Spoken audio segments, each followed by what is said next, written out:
好啊，歡迎嚟到你江老師嘅中文教室啊！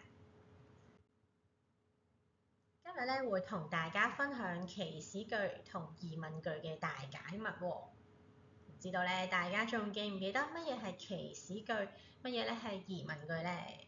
等我哋一齊嚟睇下先。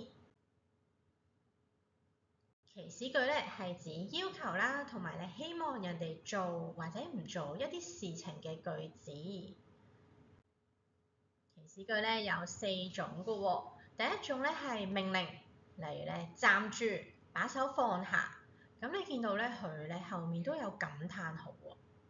第二種咧係請求，例如咧佢會話請你幫我把書放在書架上面啦，請求。第三種咧係勸告喎，別再玩火了，小心釀成火災。我哋咧勸告咧通常都會話唔好啦，唔好再玩火啦，別再玩火了。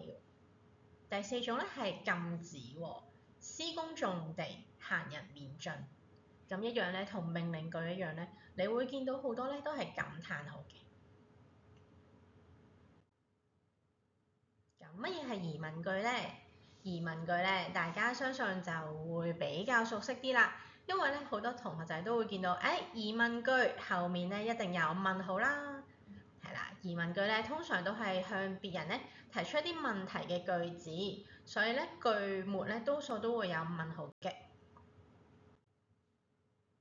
疑問句咧有3種嘅喎，第一種咧係是非問句啦，通常咧佢會問你是不是嗎？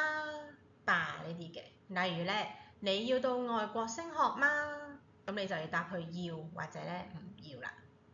第二種咧係特指問句，通常咧你會見到誰、什麼嘅喎，或者咧怎樣啦。例如咧怎樣才知道巴士路線？第三種咧就係選擇問句啦，通常咧佢會俾2樣嘢你揀啦，點點點還是點點點。例如咧佢會話你想看奧運還是看動畫？咁你見到佢有2樣嘢俾你揀，就係一個選擇嘅問句。好，接住落嚟咧，我哋嚟做一個小測驗啦。第一題情景題咯喎，佢話咧明軒不肯做功課，媽媽咧命令他立即關掉遊戲機喎。咦，媽媽咧有個命令佢啦嘅語氣喎，咁我哋咧就可以變身成為明軒立即關掉遊戲機。咁你見到咧佢係一個命令佢嘅語氣啦，你即刻熄咗個遊戲機佢，咁最尾都係用咗感嘆號嘅。第二種咧情景題咯喎，圖書放得太高了，嚟請哥哥幫你拿下來。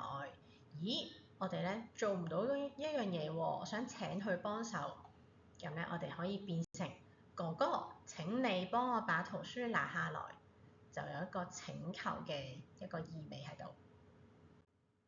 咁今日咧我分享咧就去到呢度啦，多謝大家觀看。